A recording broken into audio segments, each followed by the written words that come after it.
ስልካችሁ፣ መኪናችሁ፣ ኢንተርኔት፣ የሶላር ሲስተም እና ማናቸውም የቴክኖሎጂ ነክ ነገሮች ሊጠፉ ነው ቢባል ምን ይሰማችኋል? እነዚህን ሁሉ ነገሮች ያለ አንድ ንጥረ ነገር ምንም ናቸው። ወርቅ አይደለም፣ ዩራኒየም ሊሆን አይችልም።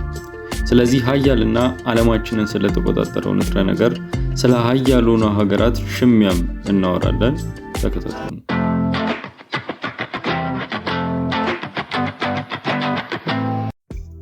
በምድራችን ቅርፊት ላይ ከኦክሲጅን ቀጥሎ በ28% ተንሰራፍቶ የሚገኝ ሁለተኛው ንጥረ ነገር ነው። በፔሪዮዲክ ቴብል ላይ ስንፈልገው በ14 ቁጥር ወይም በአቶሚክ ነምበር 14ኛው ቁጥር ይዞ የሚገኝ ነው።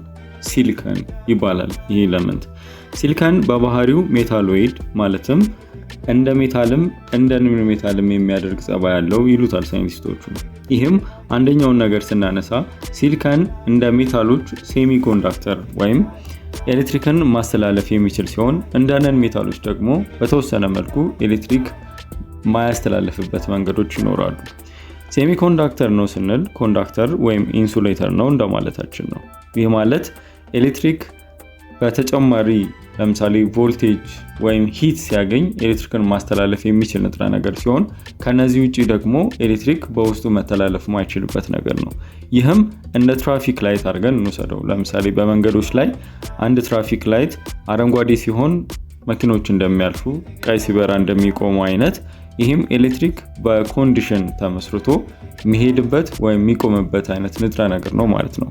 ይህም ጸባዩ ለሎጂክ ጌቶች፣ ለፕሮሰሰሮች፣ ለሚሞሪ ቺፕ አሪፍ ሁኔታን ፈጥሯል ማለት ነው። ለምሳሌ ኮምፒውተርን ብንወስድ አብዛኛው የኮምፒውተር ማዘርቦርድ በትራንዚስተር በሚባሉ ጥቃቅን ነገሮች የተሞሉ ናቸው። እነዚህ ትራንዚስተሮች ብሬን ኦፍ ዘ ኮምፒውተር የሚባለውን ሲፒዩን ጨምሮ ሌሎቹንም ራም፣ የተለያዩ ቺፖችን የሚሰሩበት ንጥረ ነገሮች ናቸው። ትራንዚስተሮች እንደ ጥቃቅን ስዊች ያገለግላሉ። ያ ማለት ትራንዚስተሮች ከሲሊከን ከሚባለው ንጥረ ነገር ነው የሚሰሩት። ሲሊከን ቅድም እንዳነሳ ነው ኤሌክትሪክ እንዲያልፍ ወይም እንዳያልፍ ኦን ኤንድ ኦፍ አለው ማለት ነው። ስለዚህ ትራንዚስተሮቹ እንደ ስዊች ያገለግላሉ። እነዚህ ስዊች 1 ኦን ወይም ደግሞ 0 ኦፍ የሚለውን ይወክልልናል ማለት ነው። ስለዚህ ኮምፒውተር ሁላችንም እንደምናውቀው በአንድ እና በዜሮ የሚሰራ ማሽን ነው። ስለዚህ ይህንን ኦን ኤንድ ኦፍ ለመስራት ሲሊከኖች ወይም ሲሊከን የሚባለው ንጥረ ነገር የትራንዚስተሮች ብሬን ኦፍ ማቴሪያል ልንለው እንችላለን ማለት ነው። ስለዚህ የኮምፒውተር አጠቃላይ ፍጥነት፣ የሎጂክ የፕሮሰሰሩን ፍጥነት የምንለካው እነዚህ ትራንዚስተሮች ወይም ቢሊየን ኦፍ ስዊች አላቸው እና የነዚህ ኦን ኤንድ ኦፍ ፍጥነት የኮምፒውተራችንን ፕሮሰሰር እና ፍጥነት ይለካልናል ማለት ነው። ሲሊከንን በሌላ ሜታል ብንተካው ምን ይሆናል? ለምሳሌ ኤሌክትሪክ በሚያስተላልፉ እንደነ ኮፐር አይነት ንጥረ ነገሮች ብንተካው ምን ይፈጠራል? እንዳልነው ሜታል የሚባሉት ነገሮች ኤሌክትሪክ ኮንዳክተር ናቸው። ኮንሲስተንትሊ ኤሌክትሪክ የሚያልፍባቸው ንጥረ ነገሮች ናቸው። ስለዚህ ኮፐርን ለምሳሌ በሲሊከን ቦታ ብናስገባው ኮምፒውተር ላይ እንዳነሳ ነው። አሁን ኮምፒውተር ላይ ያለው ማዘርቦርድ ላይ ትራንዚስተሮቹ የሚሰሩበት በሙሉ በሲሊከን ነው። ስለዚህ ልክ ሶኬት ሰክተን ፓወር ኦን ስናደርገው ሲሊከኖቹ የተሰሩበት ትራንዚስተሮች መንቀሳቀስ ይጀምራሉ፣ ፕሮሰስ ማድረግ ይጀምራል፣ ኮምፒውተሩ ይሄዳል ማለት ነው። ግን ይህንን በኮፐር ብንተካው ኤሌክትሪክ ይተላለፍበታል፣ ግን ከዛ በኋላ ምንም አይነት ሎጂክ ምንም አይነት ፕሮሰሲንግ ሊኖር አይችልም ማለት ነው። ዝም ብሎ ኤሌክትሪክ የሚያስተላልፍ ቀፎ ነው የሚሆነው ኮምፒውተሩ ራሱ። ምክንያቱም እንዳልነው ኦን ኤንድ ኦፍ ነው፣ በኦን ኤንድ ኦፍ ነው፣ በዋን ኤንድ በዜሮ ነው ብዙ አይነት ሎጂኮች ፕሮሰሶች የሚሰሩት ማለት ነው ኮምፒውተር ላይ። ግን ያለዚህ ነገር ምንም አይነት ሎጂክ ሊኖረን ስለማይችል እንደዚሁ ቀፎ ይሆናል ማለት ነው ኮምፒውተሩ። በእርሊ ኮምፒውተሮች ላይ ቀደም ባሉት ዘመን ላይ የሚሰሩት ኮምፒውተሮች ጀርማኒየም በሚባል ሌላ ንጥረ ነገር ሴሚኮንዳክተር ነው፣ ይሄም እንደ ሲሊከን። ነገር ግን ይህ ንጥረ ነገር ምን አለው ማለት ነው? በከፍተኛ ሙቀት ጊዜ ስቴብል አይሆንም፣ ሊፈነዳ ይችላል ኮምፒውተሩ። በዛ ላይ ውድ ነው፣ በቀላሉ ማይገኝ ንጥረ ነገር ስለሆነ ርካሽና የሚገኝ እንዲሁም ዝገት የማያውቀውና ሙቀትንም መቋቋም የሚችለውን ሲሊከን የተባለ ልዩ ንጥረ ነገር መጠቀም ግድ ሆኖባቸዋል ማለት ነው። ከዛ በኋላ ይህንን ኮምፒውተሮችን የሚያንቀሳቅስ የእያንዳንዱን ዓለማችን ላይ ያለውን የቴክኖሎጂ እቃዎች መሰረት የሆነ ሲሊከን የት ነው የሚገኘው ብለን ስንጠይቅ በጣም በሚገርማችሁ ሁኔታ ሲሊከን በአሸዋ ክምሮች፣ በቋጥኝ እንዲሁም ኳርትዝ በሚባል እብነበረድ ውስጥ በስፋት እናገኘዋለን። ታዲያ ይሄ በቀላሉ በአሸዋ ውስጥ የሚገኝ ቀላል ነገር እንዴት ማንም በቀላሉ ሊጠቀሙ አልቻለም? ሀገራችንስ ባላት አሸዋ ብዛት፣ ሮኮች፣ ኳርትዝ ብዙ ነገር ማድረግ አትችልም ነበር የሚለውን ጥያቄ አንስተን ስለ ሲሊከን አጠቃቀም ያሉትን መረጃዎች እናንሳ። ሲሊከን በአሸዋ ወይም ቋጥኞች ውስጥ የሚገኘው ከኦክሲጅን ጋር በመደባለቅ ሲሊከን ዳይኦክሳይድ ሆኖ ነው። ስለሆነም በሲሊከን ኦክሳይድ ስለሆነ የሚገኘው ይህንን ለማውጣት በትልቅ የኢንዱስትሪ ፕሮሰስ ውስጥ ማለፍ ግድ ነው። ይህም ሲሊከን ኦክሳይዱን ከኦክሲጅን ጋር ያላቸው ጥምረት ወይም ሲሊከኑና ኦክሲጅኑ በአሸዋ ውስጥ ያላቸው ጥምረት በጣም ከባድ በመሆኑ እነሱን ለያይቶ ሲሊከኑን ለብቻ ለማውጣት ኢንዱስትሪ ፕሮሰስ ውስጥ ማለፍ ይጠበቅብናል ማለት ነው። በዚህም በካርበን በማቃጠል ኦክሲጅኑን ለብቻ በመለየት ሲሊከኑን ማግኘት እንችላለን ማለት ነው። ይህም ካርቦን ሞኖክሳይድን እንደ ተረፈ ምርትም ሆኖ ማለት ነው። ይህንን ፕሮሰስ ለማከናወን በ2000 ዲግሪ ሴንቲግሬድ በሚደርስ እቶን ወይም ኤሌክትሪክ አርክ ፈርናንስ ውስጥ ማድረግ ግዴታ ሲሆን ይህም በጣም ብዙ ኢነርጂ የሚወስድ ብዙ ገንዘብ የሚጠይቀን ኢኮ ፍሬንድሊ መሆን ይጠበቅበታል። ያ ማለት ኢንቫይሮንመንት በጣም ብዙ ካርቦን ሞኖክሳይድ ወይም ካርቦን ዳይኦክሳይድ ብዙ ስለሚያወጣ ከባቢ አየርን በጣም ሊበክል ስለሚችል እነዚህ ነገሮችም ያማከለ ሊሆን ይገባል ማለት ነው። ስለዚህ ይህ የኢነርጂ ሁኔታ አቅም ስለሚጠይቅ ለዛ ነው ይህ የሲሊከን ማውጣት ነገር ፖለቲካሊ ኢሹ የሆነው ማለት ነው በሀገራቶች። ይህ ሲሊከን ከወጣ በኋላ ቀጥታ አይሄድም። አሁንም ሲሊከኑ ከኦክሲጅኑ ጋር ተለያየ፣ ለብቻ ወጣ፣ ከአሸዋ ውስጥ ተለየ። ነገር ግን ያ ቀጥታ ኮምፒውተሮች ላይ፣ ስልኮች ላይ ያልናቸው ቴክኖሎጂ ነገሮች ላይ በሙሉ አይውልም። ድጋሚ ተጨማሪ ማጣራት ውስጥ ይገባል ማለት ነው። ይህም ክሪስታላይን ሲሊከን እስከሚወስድ የተጣራው ሲሊከን እንደማለት ነው። እዛ ደረጃ ላይ ይደርሳል። ይህን ጊዜ ነው እንግዲህ ሲሊከን የተባለውን ንጥረ ነገር መጠቀም የሚቻሉ ማለት ነው። ስለዚህ ይህ ሲሊከን በስማርትፎን፣ በኤአይ ቴክኖሎጂ፣ አሁን ላይ በስፔስ ቴክኖሎጂ፣ የጠፈር ምርምር፣ የሕክምና እቃዎች ላይ ሳይቀር እያንዳንዱ የምንመረመርባቸው የኤሌክትሪክ መኪናዎች ላይ ጥቅም ላይ ይውላል። እንዲሁም የፀሐይ ብርሃንን በመሳብ ወደ ኤሌክትሪክ ስለሚቀይር በሶላር ፓነሎች ላይ ወይም በፀሐይ የሚሰሩ ባትሪዎች ላይ ሶላር ኤቭሪቲንግ የምንላቸው ነገሮች ላይ ጥቅም ላይ ይውላል ማለት ነው። ሲሊከን በቴክኖሎጂ ብቻ አያቆምም። ዘመናዊ ኢንፍራስትራክቸር የሚሰሩባቸውን ሴራሚኮች፣ መስታወት እንዲሁም ሲሚንቶች ለመስራት የሚያገለግል ንጥረ ነገር ነው።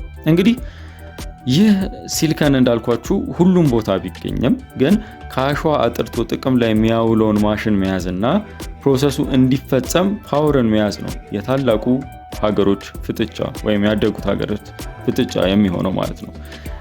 ስለዚህ ሪፋይኒንግ ካፓሲቲ ያላቸው ወይም ማጣራት ችሎታ አላቸው ተብሎ የሚጠቀሱ ሀገራት እንደ ቻይና፣ ጀርመን፣ አሜሪካ፣ ጃፓን ያሉት ሲሆኑ ቺፕ ማኒፋክቸሪንግ ቺፕ ማለት ምን ማለት ነው? እነዚህ ትራንዚስተሮች አንድ ላይ ተደርገው የሚገጠሙት ናቸው ማለት ነው በኮምፒውተሮች ላይ በተለያዩ የኤሌክትሮኒክስ እቃዎች ላይ እና ይህ ቺፕ ማኒፋክቸሪንግ ደግሞ እንደነ ታይዋን TSMC ካምፓኒ ያላት ሀገር፣ እንደ ሳውዝ ኮሪያ የሳምሰንግ አምራች ሀገር ነች ሳውዝ ኮሪያ እንደሚታወቀው፣ እንዲሁም ኢንቴል በዩኤስኤ ወይም በአሜሪካ ያለው ካምፓኒ ናቸው ማለት ነው ቺፕ ማኒፋክቸሮች የሚባሉት። ግሎባሊ ስናየው ቻይና በዓለማችን ሪፋይንድ የሆነ ሲሊከን ወይም የተጣራ ሲሊከን አምራች ስትሆን ታይዋን በበኩሏ የዓለማችንን 60% የቺፕ ምርት ተቆጣጥራለች። አሜሪካ እንዲሁም እና አውሮፓ የቺፕ ማምረትን ለመቆጣጠር ቺፕስ አክት የሚል እንቅስቃሴ ያደርጋሉ። ቺፕስ ያው አብሪቬሽን ነው፣ creating helpful incentives to produce semiconductors የሚል ሲሆን አብሪቬሽኑ በ2022 አሜሪካ $50 ቢሊዮን በመመደብ ለሎካል የሆኑ የቺፕ ማኒፋክቸረሮች በመስጠት ከቻይና እና ከታይዋን ድጋፍ ራሷን ሙሉ ለሙሉ ነፃ አድርጋ ለመንቀሳቀስ ጥረት እያደረገች ነው ማለት ነው። እንግዲህ ይህ ሲሊከን ለምንድን ነው ያን ያህል ፖለቲካሊ ወይም ሀገራቶች እንደዚህ የሚፈልጉት ካለን አንደኛ ሚሊታሪና ዲፌንስ ሲስተሙን ለማጠናከር ነው። አሁን እንደምናየው እያንዳንዱ ታንክ የጦር መሳሪያ ከጀርባው ትልቅ የሆነ የቴክኖሎጂ ኢንፍራስትራክቸር የሚጠይቅ ነው፣ ሶፍትዌሮችን የሚጠይቅ ነው። እነዚህ ሶፍትዌሮች ራን ለማድረግ ደግሞ በጣም አድቫንስድ የሆኑ ቺፖች በኮምፒውተር ሲስተም ውስጥ ያስፈልጋሉ። ስለዚህ አንደኛ ሚሊታሪና ዲፌንስ ሲስተም ላይ አድቫንስድ ቺፕ መያዝ ትርጉም ስላለው ነው ማለት ነው። ሁለተኛ በኤአይ በአርቲፊሻል ኢንተለጀንስ ወይም በሰው ሰራሽ ክህሎት ምንለው በአማርኛ በመኪና እንዲሁም በ5G ኔትወርክ ላይ ልህቀት ለማሳየት ይፎካከራሉ። ቻይናን በበኩሏ ሜድ ኢን ቻይና 2025 በሚል ፕላኗ ከዩኤስ ዩኤስን በበኩሏ ምንድነው ወደ ቻይና እንዳሄድ ብዙ ቺፖችን ታግዳለች ማለት ነው። ይህም ምንድነው በዚህ አጋጣሚ አንድ ኢንሲደንት ወይም በቅርቡ የተፈጠረ ነገር ልንገራችሁ። እንደሚታወቀው ቻት ጂፒቲ የሚባል የአርቲፊሻል ኢንተለጀንስ ፕላትፎርም ላውንች መደረጉ ይታወቃል። ከዛ ከወራት ወይም ከዓመትም ይሞላዋል። ከዛ በኋላ ደግሞ ዓለም ላይ አነጋጋሪ የሆነ እንደ ቻት ጂፒቲ ከዛም አድቫንስድ የሆነ ማቴማቲካል ስኪል ያለው ዲፕሲክ የሚባል የአርቲፊሻል ኢንተለጀንስ ቻት የምናደርግበት ነገር በቻይና ላውንች ተደርጓል እና ቻይና ይህንን ዲፕሲክ የሰራችው በፊት ኢምፖርት ካደረገቻቸው ቺፖች በጣም አጠራቅማ የሰራቻቸው ነገሮች ናቸው። ከዛ በኋላ አሜሪካ ወደ ቻይና ቺፖች እንደሄዱ ስላገደች ማለት ነው። ስለዚህ ቻይና ሜድ ኢን ቻይና 2025 በሚለው ፕላኗ ራሷን እያዳበረች የበቃች ሀገር ለመሆን እየጣረች ነው ማለት ነው። ታይዋን በጣም ቺፕ የሚመረትባት 60%ን ቅድም እንዳነሳ ነው ሀገር ነች፣ ግን በመሀል ስታክ ያደረገች ሀገር ነች። ምክንያቱም ቻይና ታይዋን የኔ ግዛት ነች ብላ ክሌም ታደርጋለች፣ አሜሪካ ደግሞ ለታይዋን እርዳታ ታደርጋለች ማለት ነው፣ ራሷን ኢንዲፔንደንት የሆነች ሀገር እንድትሆን በማገዝ። ስለዚህ እሷ በዚህ አይነት ሁኔታ ውስጥ እንደተጣበቀች ነው። አውሮፓና ኢንዲያ ኢንሴንቲቮችን በመስጠት የቺፕ ማኒፋክቸረሮች ቺፕ ላይ ባለሙያዎችን ወደ ሀገራቸው ለመሳብ እየሞከሩ ነው ማለት ነው። ይህንን ካነሳን አይቀር ሲሊከን ቫሊ ስለሚባለው ቦታ አለማንሳት አይቻልም። ሲሊከን ቫሊ ብዙ የቴክኖሎጂ ባለሙያዎች የቴክኖሎጂ ፈጠራዎች የሚደረጉበት ቦታ ነው። ሲሊከን ቫሊ በኖርዘርን ካሊፎርኒያ ሳን ፍራንሲስኮ የሚገኝ ሲሆን ሁላችንም እንደምናውቀው የቴክኖሎጂ እና ኢኖቬሽን ወይም የፈጠራ ሴንተር ተብሎ የሚጠቀስ ነው። እንግዲህ ስሙ እንዴት ወጣለት የሚለውን ታሪክ ስናይ ከ1950 እስከ 60 ባለው በእንደ አውሮፓውያን አቆጣጠር ማለት ነው የቴክኖሎጂ ጠበብቶች ሴሚኮንዳክተር የሚባለውን ይሄ ሲሊከንን ያወራ ነው ማለት ነው መስራት የጀመሩበት ጊዜ ነበር እና ኢንቴል፣ ፌርቻይልድ፣ ኤችፒ የሚባሉት ካምፓኒዎች እዛ የነበሩበት ጊዜ ማለት ነው። ስለዚህ በጣም ብዙ ሲሊከን የሚመረትበት ሴሚኮንዳክተሮች እየተሰሩበት የነበረበት እያበበ የመጣበት ጊዜ ስለነበረ ሰዎችን ይሄን በማየት የሲሊከን ሸለቆ ወይም ሲሊከን ቫሊ ብለው ጠርተውታል ማለት ነው። ከዛም በኋላ እንግዲህ የአፕል፣ ጉግል፣ ፌስቡክ፣ ኢንቴል፣ ኤንቪዲያ፣ ቴስላ መቀመጫቸውን ሲሊከን ቫሊ ላይ ያደረጉ ናቸው ማለት ነው። ስለዚህ በአጭሩ እንዳያችሁት ታይትሉም ላይ አሸዋ ከሌለ ኢንተርኔት የለም፣ እነዚህ ዘመናዊ ቴክኖሎጂዎች የሉም ምንላቸው ነው ማለት ነው። በእርግጥ አሁን ሲሊከን ትላልቅ የኳንተም ነገሮችን መስራት ላይ አሁንም እሱን የሚተካ ባይኖርም ግን ቀጣይ ከሲሊከን ደግሞ ወደ ሌላ ንጥረ ነገሮች ፍለጋ እያማተሩ ይገኛሉ። ግን ማንም ለስቲል ሲሊከንን ማግኘት ትልቁ የሀገራት ፉክክር ሆኖ ይቀጥላል ማለት ነው። የዛሬው ፕሮግራም ይሄ ነበረ። ከውሃ ዳር አሸዋነት እስከ ኪሳችን ድረስ የዘለቀውን ታምራዊውን ሲሊከን ታሪክ አውግቻችኋለሁኝ። በሚቀጥለው ሳምንት በተሻለ አሪፍ ፕሮግራም እስከምንገናኝ ሰላም ሁኑ። ቴዲ ነበርኩ።